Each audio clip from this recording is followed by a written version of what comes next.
안녕하세요. 신영글 교수입니다. 자, 이번 시간부터 14장 법인세를 공부합니다. 법인세 하면 여러분들이 아직 배우지는 않으셨겠지만은 법인세법에 따라 납부해야 될 세금을 생각을 하는데요. 그거는 세법 이야기고요. 14장에서 이야기하는 법인세는 포괄손익계산서 당기순이익 바로 위에 표시되는 법인세 비용을 어떻게 측정하는지를 배우겠습니다. 그런데 법인세 비용은 세법에 따라서 계산한 납부할 세금을 법인세 비용으로 인식하는 것이 아닌가? 물론 극히 예외적인 경우에 그렇게 하는 회사도 있으나 세법에서 계산한 납부할 세금과 포괄손익계산서 당기순이익 바로 위에 표시되는 법인세 비용은 일반적으로 동일하지 않습니다. 그것을 이 14장에서 배우고자 하는 거예요. 먼저 법인세 회계 의의부터 살펴볼까요? 자, 이 그림을 한번 보십시오. 회계 이익이라는 것은 영어로는 어카운팅 인컴인데 법인세 비용 차감 전 순이익, 즉 net income before tax 하고 똑같은 용어라고 생각을 하시면 되겠습니다. 회계 기준에서는 법인세 비용 차감 전 순이익이라는 말을 쓰지 않고요. 회계 이익이라는 말을 씁니다. 자, 회계 이익에 세율을 곱해서 T라고 하면 이제 텍스 레이트라고 생각을 하세요.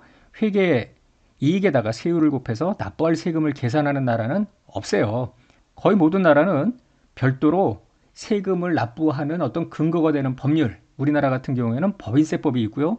그 법인세법에 따라서 계산한 과세소득, 택서블 인컴이라고 합니다. 여기에 단기의 법정 세율을 곱하여 단기법인세, 즉 이번에 부담할 세금을 계산합니다. 단기법인세라는 것은 회사의 과세소득에 대해서 단기에 내야 될 세금이라고 생각을 하면 되겠습니다. 따라서 회계이익과 과세소득은 동일한 금액은 아니에요. 법인세법에 가면 과세소득을 어떻게 산출하는지를 보는데요. net income before tax, 즉 회계이익에서 뭔가 더하고 빼는 조정을 하면 과세소득으로 전환이 됩니다. 법인세법의 상당 부분이 바로 이와 같은 법인세 세무조정을 배우는 건데요. 이 세무조정은 크게 두 가지로 나눌 수가 있어요.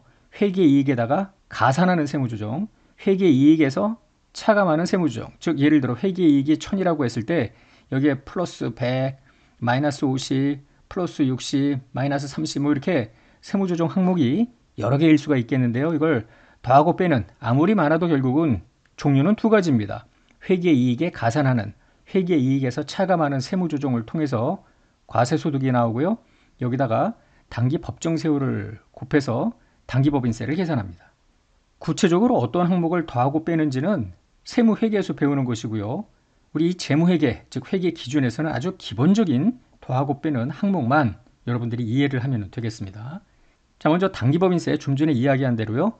회계기간의 과세소득에 대해서 세법에 따라 계산하여 납부할 법인세액, 이것이 단기법인세입니다. 만약에 세무상 결손금이 있거나, 즉 다시 앞으로 그림으로 가보면요. 회계이익은 1000인데 더하고 빼는 금액 중에서 빼는 금액이 워낙 많아. 그래서 과세소득이 마이너스로 나올 수가 있겠는데요. 이 과세소득이 마이너스일 때 이거를 세무상 결손금이라고 합니다. 그래서 세무상 결손금이 있으면 아니 이익이 안 났는데 무슨 결손금에 대해서 세금을 내겠어요. 따라서 이때는 세금을 안 내고요. 이미 낸 세금이 있다면 단기에 원천징수 등으로 인해서 미리 낸 세금이 있다면 돌려받겠죠. 그래서 결손금이 있거나 회기간 중 이미 납부한 법인세가 많을 때는 환급세액이 나올 수가 있겠습니다. 자, 단기법인세 회계처리 일반적으로 단기법인세 부채, 조만간 과세당국에 납부해야 될 세금이고요. 법인세 비용 이렇게 인식을 하고요. 만약에 환급을 받아야 될 형편이라면은 단기법인세 자산, 법인세 비용 이와 같은 회계 처리를 합니다. 여기서 조심하실 건 뭐냐면은 법인세 비용이라는 것이 포괄손익계산서 세전이익 밑에 표시되는 것인데 지금 세법에 따라서 계산한 납부할 세금만큼 법인세 비용으로 인식하지 않느냐라고 반문을 하실 수가 있겠는데요. 국제회계 기준이나 일반 기업회계 기준을 적용하지 않는 기업만이 이렇게 회계 처리하는 것이고요. 적어도 국제회계 기준이나 일반 기업회계 기준을 적용하는 회사는 이것뿐만 아니라 본장에서 배울 이연법인세 부채 혹은 이연법인세 자산에 대한 법인세 비용을 더 가감하는 이런 회계 처리를 해야 되는 거예요. 벌써부터 막 골치가 아프죠? 이연법인세는 또 뭐야? 차근차근 듣다 보면은 전부 이해가 될 겁니다. 앞에 그림 1번에서도 설명을 한 것처럼 회계이익과 과세소득은 동일하지는 않습니다. 왜냐하면 회계 기준과 법인세법이 추구하는 목적이 다르기 때문이에요. 회계 기준은 정보 이용자들이 의사결정을 하는데 좀 더 유용한 정보를 제공하자라는 게 기본적인 목적 아닙니까? 반면에 세법은 국가의 재정 수입에 충당하기 위해서 반대급부 없이 국민들로부터 세금을 징수해야 될 거 아니에요. 그 징수할 세금을 어디에다가 초점을 두고 징수를 할 거냐? 그게 바로 과세 소득이 되겠는데요. 따라서 이와 같이 처음부터 출발점이 다르기 때문에 같을 리가 없습니다. 자, 몇 가지 차이 사례를 들여다보는데요. 특정 목적을 위한 조세 정책 때문에 회계이익과 과세소득이 다를 수가 있겠습니다. 예를 들어서 국가에서 특정 금융상품에서 발생하는 이자 수익, 당연히 회계에서는 회계이익에 들어가겠죠. 그런데 만약에 세법에서 비과세 규정을 적용을 했다면 과세소득과 회계이익에 차이가 나겠죠. 회계이익에는 이자 수익이 들어가지만 과세소득에는 그 이자 수익이 빠져야 되겠죠. 그래서 세무조정할 때 다시 이 그림을 꼭 기억하세요. 회계이익부터 출발을 하는데 만약에 비과세 소득이 여기에 들어가 있으면 마이너스하는 세무조정을 해주면 되겠습니다. 두 번째, 손익의 범위 차이인데요. 회계에서는 자기 주식 처분이익, 이거 회계 올릴 때 배웠죠? 자기 주식을 100원에 사서 150원에 팔면 50만큼 자기 주식 처분 이익이 생기는데 이거는 자산의 매각 이익이 아니기 때문에 자본거래죠. 따라서 자본 잉여금으로 구분을 하죠. 그러나 세법에서는 어쨌거나 50만큼 돈을 챙긴 건 분명하니 과세소득에 포함하는 겁니다. 따라서 세무조정할 때 이거는 더해주겠죠. 또 다른 사례를 볼까요? 회계에서는 접대비 무조건 다 비용이겠죠. 어디 가서 골프 접대를 1억 원 했더니 세율이 20%라고 가정을 할 때요. 과세소득이 1억만큼 줄게 되어 결국은 2천만 원만큼 세금을 덜 내는 게 말이 되겠어요. 따라서 접대비를 아예 하나도 인정 안 할 수는 없으니까 세법을 보면은 기업의 매출액 등 몇 가지 기준이 있는데요. 세무상 한도 금액이 있어요. 이 회사는 만약에 접대비 한도 금액이 1,000만 원이야. 그런데 예를 들어 1,500만 원을 사용해서 그러면은 회계에서는 비용이 1,500만 원이겠으나 세무조정을 할 때 초과한 500만 원만큼 부인을 해야 됩니다. 부인을 한다는 이야기는 과세소득에 가산하겠죠. 손익의 귀속 시기에도 회계기준과 세법의 차이가 있습니다. 지금 이야기하는 것들은 나중에 법인세법에서 아주 상세하게 배우는 거고요. 아주 기본적인 법인세 회계를 위해서 이 정도는 여러분들이 이해를 하셔라 라는 뜻에서 이 표 1번에다가 몇 가지 회계이익과 과세소득의 차이 사례를 설명해 드리는 겁니다. 자, 손익의 귀속 시기, 단기냐 차기냐 차차기냐 손익이 들어가는 귀속 시기가 예를 들어서 회계에서는 보고기간 말에 정부의 예금에 대해서 아직 받지 못한 이자 수익, 미수이자를 인식을 할 거 아니에요. 차변의 미수수익, 대변의 이자 수익. 반면에 세법에서는 돈을 받아야 즉 현금으로 수취하는 연도에 이자 수익으로 인식을 하죠. 그때 과세소득에 포함이 됩니다. 따라서 1차 년도에 회계에서는 이자 수익으로 인식한 금액이 세법에서는 X2년도 실제 수취할 때이기 때문에 세무조정할 때 당연히 이것만큼 빼야 되겠죠. 또 다른 사례를 볼까요? 회계에서는 제품 보증 충당 부채를 비롯한 여러 가지 충당 부채를 발생 기준에 따라서 인식을 하죠. 차변의 비용, 대변의 충당 부채 이렇게 인식을 했는데 세법에선 대법은 현금 기준입니다. 돈이 나가야 세금에서 빼주겠다라는 것이죠. 따라서 제품 보증 관련 지출이 이루어진 연도에 과세소득에서 마이너스를 해주기 때문에 시기적으로 차이가 생길 수 있겠습니다. 더 나아가서 자산부채 측정 기준의 차이인데요. 회계에서는 광범위하게 공정가치 측정을 허용을 하죠. 예를 들어서 금융자산에 대해서 공정가치 증가에 대해서 평가이익을 인식을 하고요. 이것이 회계이익에 들어갈 텐데 세법에서는 오로지 원가법입니다. 따라서 과세소득에 반영하지 않기 때문에 회계이익에 들어가 있는 평가이익을 빼는 세무조정을 하게 되죠. 다양한 사례들을 나중에 세무회계 시간에 배우겠는데요. 맛만 보자고요. 이와 같이 회계이익과 과세소득 간에는 상당한 차이가 있다라는 겁니다. 계속 회계이익과 과세소득의 차이를 설명을 하는데요. 앞에서 설명했던 차이 중에서 예를 들어 정기예금 미수이자와 관련된 이야기를 보자고요. X1년도에 회사는 정기예금 미수이자를 인식하면서 이자 수익을 인식하니까 회계이익이 그거만큼 더 높아졌잖아요. 근데 과세소득에서는 아직 받지도 않은 이자기 때문에 여기는 0이어야 되기 때문에 그럼 세무조정할 때 요거만큼 마이너스 조정을 하죠. 그런데 X2년도로 가면은 요 정기예금 미수이자는 전년도에 회계 이익에 반영이 됐기 때문에 다음 연도 초에 만약에 미수이자를 수취했더라도 회계이익에는 수취한 금액만큼 반영이 안 되겠죠. 차변의 현금, 대변의 미수수익 이렇게 하니까. 그러나 세법에서는 받은 연도의 과세소득에 포함을 시키라면서 그거만큼 들어가게 돼요. 그렇기 때문에 그 다음 연도 세무조정을 할 때 전년도에 마이너스 했던 거를 플러스 이런 식으로 조정을 해주게 됩니다. 결국은 길게 보면 다음 연도든 다다음 연도든 반대 방향으로 세무조정이 되기 때문에 소멸이 되는데요. 자, 먼저 용어 정리부터 하자고요. 일시적 차이라는 게 있습니다. 즉 차이, 회계이익과 과세소득의 차이 중에서 일시적으로만 존재하는 차이입니다. 지금 이야기한 대로 정기예금 미수이자 같은 경우에 1년도 말에는 회계이익과 과세소득 간에 차이가 생기잖아요. 회계이익이 더 많다는 거죠. 그런데 X2년도에 가면은 자연스럽게 반대 방향으로 세무조정을 하기 때문에 소멸이 됩니다. 일시적 차이는 정의가 뭐냐면 자산 또는 부채의 장부금액이 있는데요. 이 장부금액이라 하면 북밸류 회계 기준에 따라서 표시한 그 재무제표, 재무상태표에 올라갈 그 금액을 장부금액이라고 합니다. 한편 세무기준액이라는 게 나오는데 텍스베이스 쉽게 이야기하면 이렇습니다. 자산 부채의 회계상 장부금액을 장부금액이라고 하고요. 세무기준액은 세법상 장부금액이라고 생각을 하면 돼요. 즉 정기예금 미수이자의 장부금액은 예를 들어 100이었다고 가정을 해요. 세무기준액은 0이죠. 왜냐하면 세법에서는 미수이자 같은 개념이 없기 때문에 그래요. 회계에서는 제품보증 충당부채 200을 인식을 합니다. 그럼 부채의 장부금액은 200이잖아요. 세무기준액은 0입니다. 이렇게 세무기준액과 장부금액, 즉 회계상 장부금액, 그 문구가 생략되어 있다고 보면 돼요. 장부금액과 세무기준액의 차이를 일시적 차이라 하고요. 이 일시적 차이는 왜 일시냐 하면은 궁극적으로 사라지죠.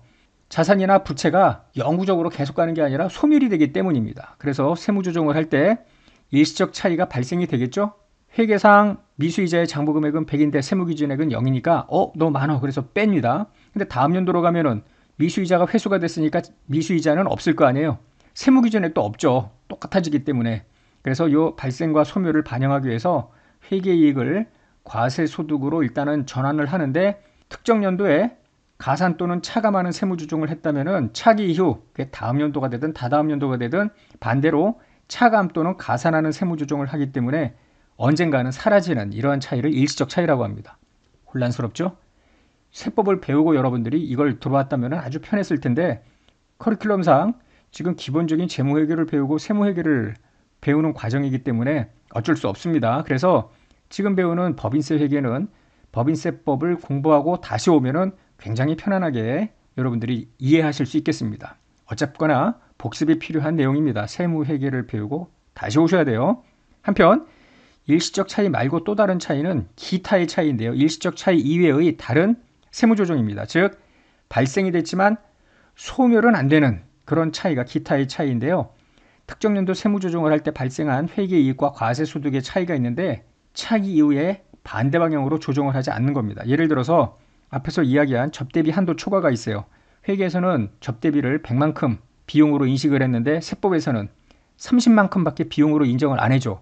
그럼 70만큼 부인을 해야 되니까 플러스 70 해서 과세소득이 오르고 세금도 더 낼 거 아니에요. 그러나 다음 연도에 이를 반대 방향으로 조정해 주는 건 아니죠. 비과세 소득이 있습니다. 세법에서는 이걸 과세 안 하겠대. 회계이익에 들어가 있는 걸 빼줄 거 아니에요. 그럼 세금을 덜 내겠죠? 그러나 다음 연도 이후에 이걸 다시 플러스해줘? 장난치는 것도 아니고 이 세금을 빼줬는데 다시 포함을 시킵니까? 이런 것들은 기타의 차이라고 하는데요. 미국 회계 기준에서는 이거를 영구적 차이라고도 불러요. 하여튼 국제회계 기준은 일시적 차이하고 그 밖에 기타의 차이로 구분을 하는데 우리는 이 일시적 차이에 대해서 회계에서 특별한 회계 처리를 한다라는 것을 먼저 좀 마음의 준비를 하고 들어가면 좋겠어요. 지금까지 설명한 내용을 그림으로 정리를 해보겠습니다. 회계이익과 과세소득 간에는 차이가 있어요. 근데 이 차이가 특정 연도 과세소득을 산출할 때 마이너스했어 또는 플러스했어. 플러스 조정, 이 세무조정을 할 때. 그런데 다음 연도 이후에 반대 방향으로 가산하거나 차감해서 결국은 소멸하는 차이를 일시적 차이라고 합니다. 그 이외의 차이가 이제 기타의 차이예요. 특정 연도 과세소득을 산출할 때 차감 또는 가산했지만 차기 이후 과세소득 산출할 때 아무런 조정을 하지 않아서 결국은 소멸을 하지 않는 차이가 기타의 차이가 되겠습니다. 실제로 많은 기업이 이제 세무조정을 할 때 이런 차이들은 회사의 규모, 업종, 거래 빈도 등에 따라서 10개 내지 20개 이상 나오기도 합니다. 우리는 아무리 많은 세무조정 가질 수가 있다 손 치더라도 일시적 차이, 그 다음에 그 밖의 차이로 나누면 되겠고요. 다시 일시적 차이는 플러스, 마이너스, 가산을 했냐, 차감을 했냐, 그것만 알면 되는 겁니다. 어쨌거나 과세소득을 뽑아내서 거기에 당기법인세를 계산을 할 거 아니에요. 이게 과세당국에 납부해야 될 세금입니다. 이거를 포괄손익계산서 세전이익에서 마이너스하는 법인세 비용으로 인식을 하면 왜 문제가 생기는지를 이 일본을 통해서 확인하겠습니다. 자, 갑이라는 회사가 있는데요. 1년도, 2년도 회계이익이 모두 10,000원이라고 가정을 해요. X1년도 세무조정을 하는 과정에서 회사가 장부에다가 미수이자 1,000원을 인식했지만 세법에서는 이거를 돈으로 받을 때까지 과세를 하지 않기 때문에 마이너스 세무조정을 했을 거 아니에요. 이자를 현금으로 수취한 회계기간에 과세를 한다라는 이야기는 지금 X1년도 회계이익에 포함되어 있는 미수이자 1,000원만큼을 거기에 대한 상대 계정이 이자 수익이었을 거 아닙니까? 빼는 겁니다. X2년도에 정기월 미수이자 1,000원을 모두 현금으로 수취했대요. 즉 이자 수익에 대한 귀속 시기가 회계 기준과 세법 간에 다르다라는 거죠. 세율은 연도별로 모두 30%라고 가정을 해보자고요. 아주 단순한 건데요. 자, 뭐 여기 표를 보면은 1년도, 2년도 법인세 비용 차감 전 순이익 즉 회계 이익은 모두 10,000원입니다. 언뜻 생각하면 1, 2년도 법인세 비용 차감 전 순이익이 10,000원, 10,000원 똑같으니까 법인세 비용도 같아야 될 것도 같은데 한번 들여다 보십시다. 자, X1년도에 세무조정은 오로지 미수이자 한 건입니다. 자, 세무조정을 해보는데요. 1년도 세전이익 10,000원에는 회계상 이자 수익이지만 세법에서는 아직 과세하면 안 돼. 돈을 안 받았금이네. 안 받았으니까. 그럼 미수이자가 1,000원만큼 더 들어가 있잖아요. 그래서 마이너스 세무조정을 합니다. 요 괄호를 친다는 거는 마이너스입니다. 따라서 과세소득은 9,000이고요. 세율 30%이기 때문에 과세당국에 납부해야 될 세금은 2,700입니다. 만약에 요 과세당국에 납부해야 될 세금, 즉 당기법인세를 법인세 비용으로 인식을 한다면 당기순이익은 10,000원에서 2,700을 뺀 7,300이 되죠. 자, X2년도로 가볼게요. 역시 세전이익은 10,000원이라고 가정을 해요. 다른 세무조정 없이 드디어 1년도 말에 인식했던 미수이자를 2년도 초에 받았다고 가정을 해요. 그러면은 차변의 현금, 대변의 미수이자 이렇게 했을 거 아니에요. 그런데 돈이 들어왔기 때문에 X1년도에 과세하지 않았던 1,000원을 X2년도 세무조정할 때 더해줘야 돼요. 그래서 결국은 두 회계기간을 통산하면 마이너스 플러스, 어떤 경우에는 플러스 마이너스도 가능합니다. 이 경우에 상쇄가 되죠. 일시적 차이입니다. 자, 어쨌거나 X2년도에 과세소득은 11,000원이 되고요. 30% 세율이기 때문에 연도 말 법인세 부담액, 즉 당기법인세는 3,300이 되고 이 당기법인세를 차변의 법인세 비용, 대변의 당기법인세 부채 이렇게 분계를 한다면 6,700의 당기순이익이 나옵니다. 근데 이상하지 않아요? 법인세 비용 차감 전 순이익은 같은데 단지 세법과 회계기준 간에 과세소득에 넣는 타이밍 문제 때문에 내야 될 세금이 달라지고요. 그래서 최종 당기순이익이 달라지는 것은 논리적으로 문제가 있다는 거예요. 비교재무제표가 공시가 될 때 당기순이익 숫자를 보면은 1년도보다 2년도에 순이익이 줄었잖아요. 그러면은 회계정보 이용자들이 단순하게 2년도에 성과가 악화됐나? 이거 뭐 잘못됐는데? 그래서 들여다보면 단지 타이밍상 문제가 생겼을 뿐 아닙니까? 일시적으로 1년도에 과세소득에서 빼주고 2년도에 과세소득에 넣으라고 했기 때문에 세 부담액은 2,700, 300만큼 빼줬죠? 영구간면이 아니라 300을 다음 연도에 다시 토해내게 돼 있잖아요. 그러는 바람에 이거를 법인세 비용으로 인식을 하니까 이런 웃지 못할 일이 생긴다고. 당기순이익이 줄어드는. 자, 여기서 어떤 문제냐 하면은 좀 더 구체적으로 들여다보면은 X1년 말에 회사는 법인세와 관련해서 다음에 두 가지 부채를 실제로는 부담을 해요. 조만간 내야 될 세금 2,700입니다. 우리나라 같은 경우에는 이게 12월 법인일 때 다음 연도 3월 말까지 과세당국에 납부를 해야 돼요. 2,700. 그런데 그것뿐만 아니라 만약에 일시적 차이가 없었더라면은 3천만큼 세금을 낼 뻔하지 않았어요. 이 9천이 아니라 만이었을 테니까. 근데 300을 덜 냈다고. 앞에서도 이야기했지만 300을 영구적으로 감면받은 게 아니에요. 다음 연도 이후에 다시 토해내야 될 거 아닙니까? 그거를 X1년도 말에 알고 있잖아요. 미수이자를 회수할 때 그 해의 과세소득에 가산해서 세금을 내야 되는구나. 즉 300만큼 더 납부해야 되겠구나 라는 거를 알고 있습니다. 그러니까 2,700 이외에 추가로 300만큼 부채를 더 인식할 필요가 있겠고요. 그만큼 비용을 더 인식해야 된다. 이런 이야기입니다. 논리가.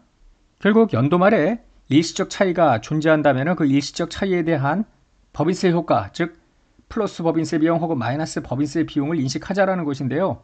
당기 말에 회계이익에서 마이너스한 세무조정이 있는데 이게 일시적 차이라고 가정을 해요. 좀 전에 보았던 정기예금 미수이자 같은 것이 대표적입니다. 그런데 차기 이후 세무조정을 할 때 요 마이너스 했던 걸 플러스를 해줍니다. 그래서 결국은 요 일시적 차이가 사라지는데요. 이러한 차이를 자 x1년 말 요거 x2년이라고 가정을 할 때 x1년 말에 마이너스 세무조정을 했는데 벌써 x1년 말에 어떤 생각을 가질 수 있냐면은 x2년 이후에 요게 플러스 될 거구나 라는 거 아니에요. 이거를 가산할 일시적 차이라고 합니다. 가산할. 지금은 차감한입니다. 차감을 했기 때문에 차기 이후에 가산할, 꼭 기억하십시오. 가산할 일시적 차이가 있는데 미래 과세소득에 가산할 일시적 차이라면 미래 과세소득이 늘어날 거 아니에요. 그럼 세금을 더 내겠네. 따라서 미래에 더 낼 세금을 당기 말에 미리 부채로 인식을 하는데 그 부채의 명칭이 이연법인세 부채입니다. 당기법인세 부채는 당장 세법에 따라서 당해년도에 낼 세금이고요. 당해년도 과세소득분에 대해서. 이연법인세 부채는 즉 미래에 내가 더 낼 것으로 생각되는 세금, 이게 이연법인세 부채고요. 대변의 이연법인세 부채, 차변의 법인세 비용 이런 식으로 인식을 합니다. 어떤 경우에는 당기 말에 회계 이익에 플러스하는 일시적 차이가 있어요. 예를 들면은 판매보증 충당부채 같은 경우입니다. 차변의 비용, 대변의 충당부채 이렇게 인식을 했는데 세법에서는 지출하기 전까지는 과세소득에서 마이너스 해주면 안 되는 거 아니에요. 그래서 회계 이익에 플러스를 해줍니다. 그거만큼. 만약에 충당부채와 같은 항목에 대해서 세법에서 발생 기준을 인정을 해준다면요. 기업이 충당부채를 인식을 하면서 비용을 왕창 인식을 해요. 그럼 과세소득이 줄어들고요. 징수해야 될 세금도 줄어들고 이거는 말이 안 되잖아요. 아직 회사가 돈도 지출을 안 했는데 세금을 마구 깎아준다라는 건 말이 안 되는 거죠. 그래서 충당부채 같은 경우에는 비용을 부인을 하는 즉 가산을 합니다. 그런데 언제고 차기 이후에 충당부채 지출이 있는 해에 빼줘야 될 거 아니에요. 즉 미래에 빼주게 됩니다. 재무조정할 때 차감을 하기 때문에 당기 입장에서는 차감할입니다. 이미 가산했습니다. 차감할 일시적 차이. 차감을 한다는 이야기는 미래 과세소득이 줄어든다는 이야기죠. 법인세 부담 절감이 이루어집니다. 따라서 이거를 당기에 이연법인세 자산으로 인식하고요. 차변의 이연법인세 자산, 대변이 마이너스 법인세 비용입니다. 즉 법인세 수익이라는 말을 썼는데요. 대변을 법인세 비용으로 해도 무방합니다. 자, 그래서 어떻게 하느냐면요. 당기 말에 이연법인세 부채는 잔액이 얼마인가를 계산합니다. 마치 손실충당금 계산하듯이 하는 겁니다. 이연법인세 부채 잔액을 계산을 해서 정기월 금액하의 차이만큼을 조정을 하면 되는 겁니다. 혹은 당기 말에 이연법인세 자산 잔액을 계산하는데요. 각각 따로따로 계산하면 돼요. 즉 당기 말 현재 일시적 차이가 있는데 가산할 일시적 차이, 가산할이라는 것은 이미 마이너스 했던 일시적 차이라고 보면 되겠죠. 이게 플러스로 바뀌니까 지금 마이너스면 미래에 플러스니까 세금을 더 내고 이연법인세 부채가 되겠죠. 그런데 만약에 당기 말 현재 차감할 일시적 차이, 차감할이니까 이거는 이미 가산했다는 이야기 아니에요. 이미 가산했어. 그러면 이걸 다음 연도 이후에 마이너스로 바뀌게 되잖아요. 차감할. 그러면 미래에 과세소득이 줄어들고 부담할 세금도 줄어들고 이연법인세 자산입니다. 이 잔액을 먼저 계산하고요. 정기월 금액과의 차이만큼을 조정을 해주면 되겠습니다. 단 이때 즉 기억하실 건 뭐냐 하면은 이게 미래 세율인데요. 내년부터 세율이 바뀔 수도 있는 거 아니에요. 미래에 바뀐 세율에 따라서 가산하거나 차감할 것이기 때문에 미래 세율로 이연법인세 부채나 이연법인세 자산을 인식한다라는 겁니다. 따라서 포괄손익계산서에 들어갈 세전이익 바로 다음에 들어갈 법인세 비용은 세법에 따라서 당기분에 대해서 부담하는 그 세금뿐만 아니라 미래에 더 내거나 덜 낼 이연법인세까지 반영합니다. 물론 이 부호는 플러스일 수도 있고 마이너스일 수도 있죠. 이연법인세 자산이라면 마이너스가 되겠습니다. 지금까지 설명한 내용 예 1을 통해서 확인하고 오늘 강의 끝내겠습니다. 예 1번 자료의 기초에서 1년도 말 2년도 말 이연법인세를 인식하고 포괄손익계산서를 작성해보자는 거예요. 좀 전에 보았던 예 1번 정기예금 미수이자와 관련된 내용입니다. 자, 1년도 말에 당기법인세를 인식을 해야 되는데요.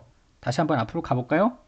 자, 세무조정을 했더니 2,700만큼 당장 내야 될 세금이 나옵니다. 그거만큼 차변의 법인세 비용, 대변의 당기법인세 부채, 과거에는 이걸 미지급법인세라고 했는데요. 회계기준에서는 당기법인세 부채라는 계정을 사용하니까 이 계정을 사용하는 것으로 여러분들이 이해하시면 되겠습니다. 그런데 이걸로 끝나면 안 되죠. 다시 앞으로 가보면 세무조정할 때 지금 뺐는데 차감한인데 이게 가산할이잖아. 세금을 더 내게 돼 있잖아요. 미래에도 역시 세율은 30%라고 가정을 하면 미래에 더 낼 세금 부채이고요. 이연법인세 부채 그리고 법인세 비용입니다. 그래서 법인세 비용은 3천만큼 X1년도에 포괄손익계산서 세전이익 밑에 잡히게 되죠. 계속 나가봅니다. 자, X2년 말에는 당기법인세를 또 얼마만큼 인식을 하는가? 여기서 보면은 3,300인데요. 3,300만큼 당기법인세 부채, 법인세 비용 이렇게 인식을 해요. 1년도에 마이너스 세무조정을 했죠. 가산할 일시적 차이가 존재합니다. 2년도 말에는 가산하면서 사라졌기 때문에 더 이상 일시적 차이는 존재하지 않죠. 그렇기 때문에 어떻게 하냐면은 이연법인세 부채 다음 연도로 넘어오죠.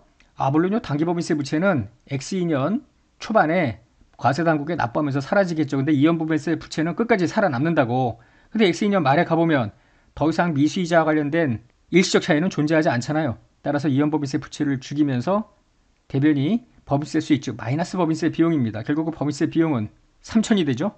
자, X1년, X2년 재무제표를 들여다보면은 법인세 비용이 각각 3천, 3천이기 때문에 당기순이익이 앞에서는 1번 7,300, 6,700이었지만 지금 다시 해보면은 둘 다 7천, 7천 제대로 당기순이익이 잡히고요. 재무상태표에 가보면은 당기법인세 부채뿐만 아니라 미래 추가 부담할 법인세 부채, 이연법인세 부채까지 들어가 있기 때문에 미래 현금 유출액에 대한 예측에도 도움이 된다. 이렇게 보면 되겠습니다.